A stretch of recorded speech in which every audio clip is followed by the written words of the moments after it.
Hello there. Well, the post office scandal has at last gripped the nation's attention. But you know, in its own way, the Royal Mail has its own scandal. A scandal of rocketing consumer prices at a time when competition for postal services has never been greater.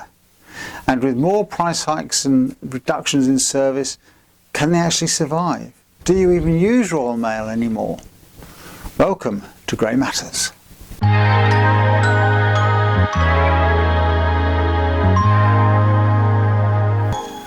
Welcome to Grey Matters, the channel that promotes the fact that the older generation still matters and which looks at issues that matter to the older generation.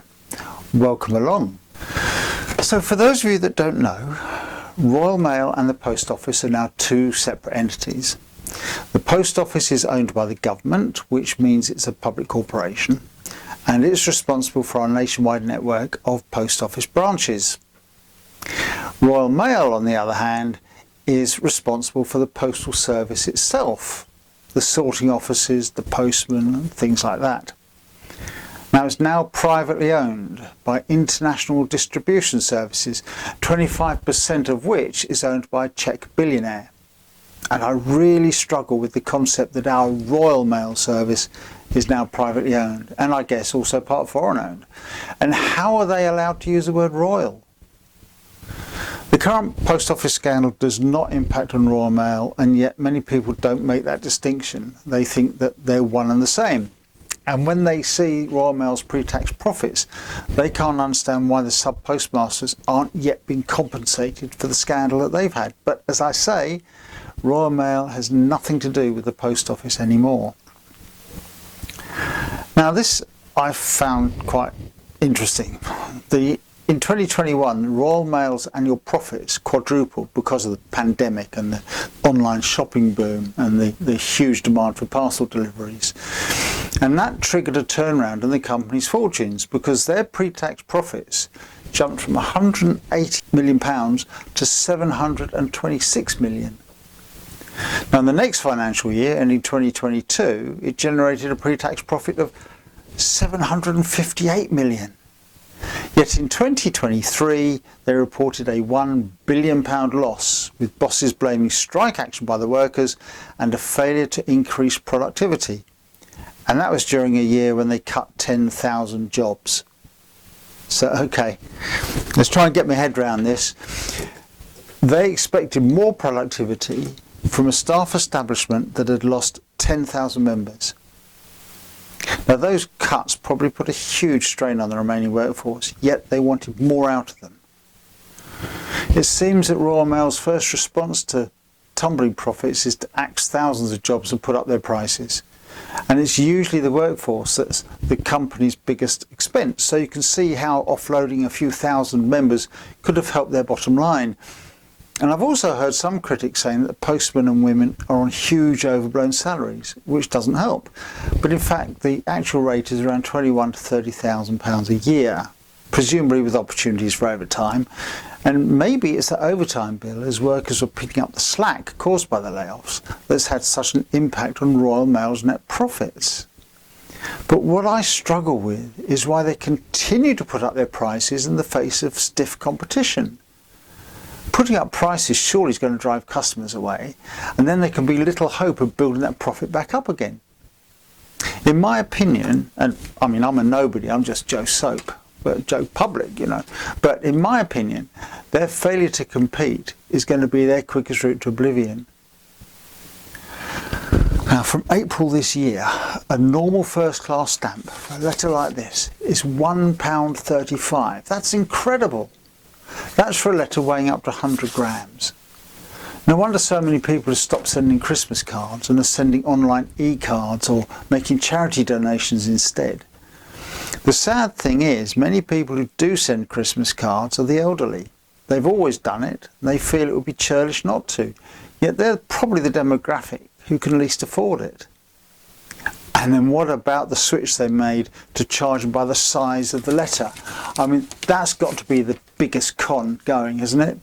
When you consider 100 grams, a large letter of the same weight, 100 grams, that costs an eye-watering £2.10 to send. No, Ofcom. And then they've got the stiff competition from the likes of Every and DPD. And with that, because of that, I'm really surprised that they seem to have no inclination to compete. Let's compare these prices. I got them off the internet the other day to send a small parcel of up to 2 kilograms from Essex to Leeds for next day delivery. Every is £5.14. DPD, £7.50. DHL, £8.76. Parcel Force, Royal Mail, £12.75. Now, I suppose it takes balls of steel to reduce your company's prices when your company's having a financial crisis. But for goodness sake, speak to and listen to your customers. Otherwise, you'll end up losing them all, shedding more jobs and more profits in the process. And of course, this year Ofcom suggested Royal Mail would get better if they reduced the mail service even more by cutting its letter deliveries to as few as 3 days a week. And yet Royal Mail's universal service obligation stipulates that it must deliver letters on 6 days a week to all UK addresses for the price of a stamp. Now I guess that's what they're doing with first class. Yeah? So the choice appears to be to cut the number of delivery days for second class stamps or increase the delivery times. Now the irony is that both Ofcom and the Royal Mail state that the current business model is unsustainable. Really? Who'd have thought? Who'd have guessed? Who'd have thought that? But this is what happens, I think, when we farm out our national mail service to a private corporation.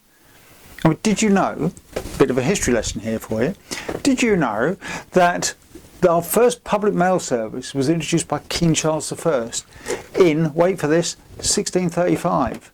That's 389 years of history we just thrown away. And back then it really was a Royal Mail service. Overall, I think what our not so Royal Mail service is doing is shameful. They should be ashamed.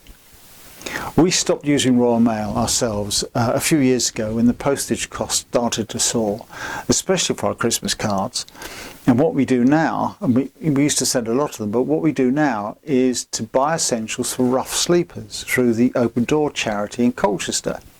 But during the winter months they need hats and gloves, warm underwear, things like that to help them see them through it. And I'm sure you'll have some similar charities in your area, so give that a thought for the coming winter. Royal Mail's loss could perhaps be a homeless person's lifeline. But that aside, I really feel for the postal workers. Our local posties are fantastic, and in many rural communities they're a lifeline. But I'm sure even they can see for themselves how badly the service is run. Okay, maybe everyone should rally round and support Royal Mail, but we too have a bottom line to consider. And no one can afford to throw money away when cheaper alternatives are available. And what do you think about that? Do you still even use Royal Mail? Do you use the parcel services instead? Or when it comes to letters, we don't have a lot of choice, do we? Are there any letter services apart from Royal Mail? I don't know that there are. Maybe I should have checked. You might think there's still good value for money. Well, I don't know. It'd be great to get your reactions. So do leave your comments, please, and let's get the debate going on this.